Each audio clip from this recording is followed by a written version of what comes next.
أعوذ بالله من الشيطان الرجيم. بسم الله الرحمن الرحيم.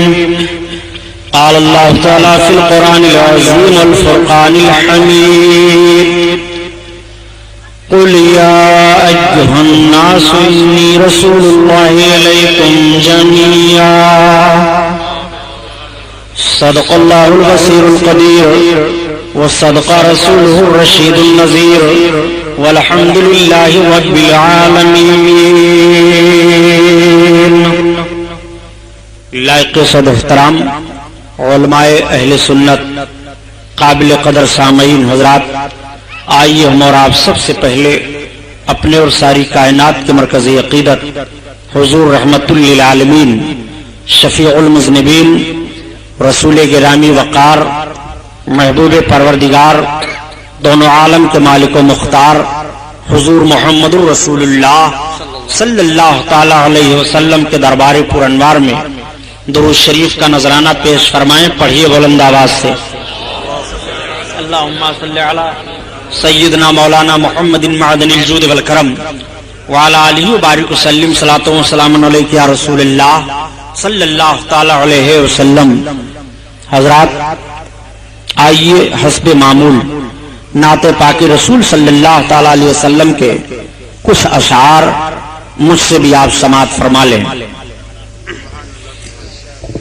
طبیعت غم میں گھبرائے تو طیبہ یاد کر لینا، تو طیبہ یاد کر لینا. طبیعت غم میں گھبرائے تو طیبہ یاد کر لینا، تو طیبہ یاد کر لینا. طبیعت غم میں گھبرائے تو طیبہ یاد کر لینا. کوئی مشکل مقام آئے تو طیبہ یاد کر لینا، تو طیبہ یاد کر لینا.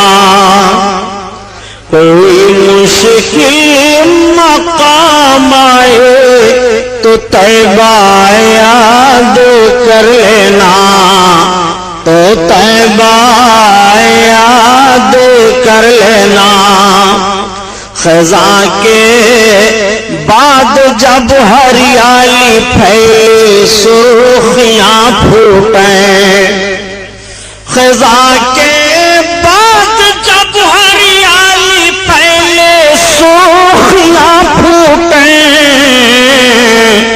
کوئی غنچہ چٹک جائے تو طیبہ یاد کر لینا، تو طیبہ یاد کر لینا.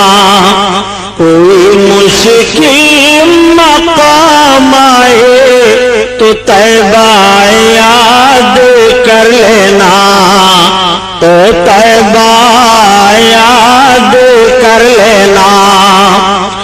زمین پیاسی ہو جھل سے جا رہے ہوں کھیت کے پودے، زمین پیاسی ہو جھل سے جا رہے ہوں کھیت کے پودے.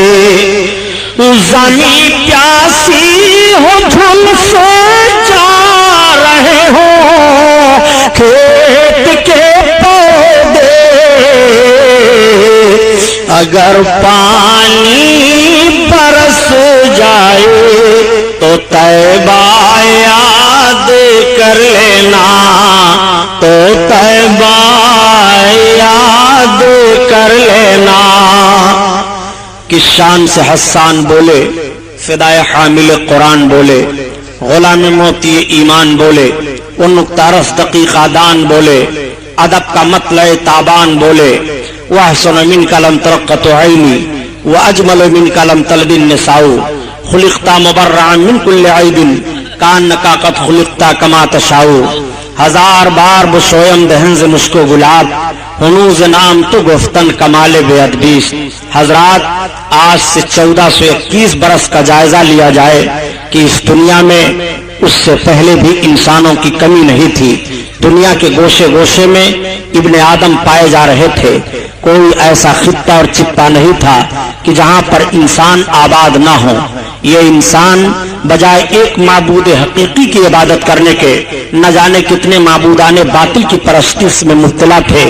یہ انسان اپنے معبود کی عبادت کرنے کے بجائے جب سویرے سویرے اگتے ہوئے سورج پر اس کی نظر پڑتی تو سورج کی شعاؤں کو دیکھ کر اس کے سامنے اپنی پیشانی کو جھکا دیتا، اور جب سورج ڈوب جاتا، رات کی تاریکی میں چاند کی چادری پھیلتی تو یہ انسان کہتا ہے یہ چاند تو میرا معبود ہے۔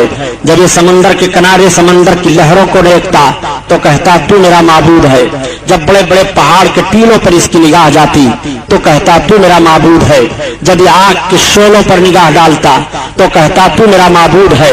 جب یہ ہرے بھرے لہلہاتے پودوں کو دیکھتا تو کہتا تو میرا معبود ہے۔ عربستان سے لے کر کے اور ہندوستان تک کفر و گمراہی کے بادل چھائے ہوئے تھے، بلکہ جس ملک میں ہم اور آباد ہیں اس ہندوستان میں 32 کروڑ معبودان باطل کی عبادت ہو رہی تھی۔ کنکر پتھر مکھی مچھر پیڑ پودے ہوا فضا ان سب کو معبود مانا جا رہا تھا معاذ اللہ۔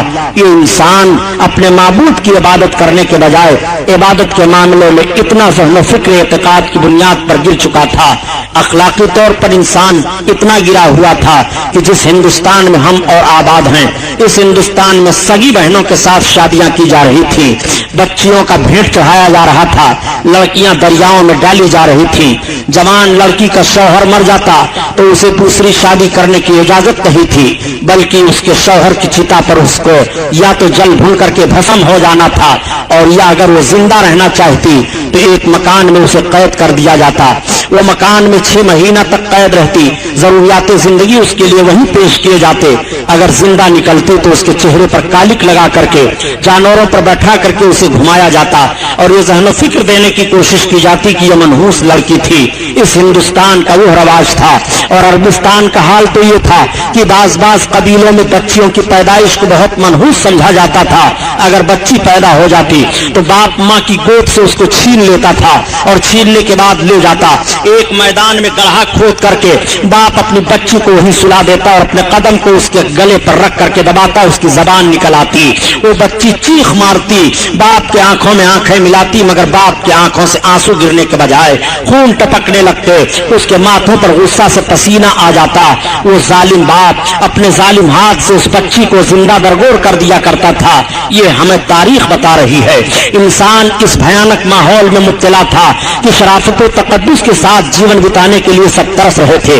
اگر کوئی بچہ یتیم ہو جاتا تو بجائے اس بچہ کی پرورش کرنے کے اس کی ساری جائیداد پر ناجائز قبضہ کر لیا جاتا، اور اس بچے کو غلام بنا لیا جاتا تھا۔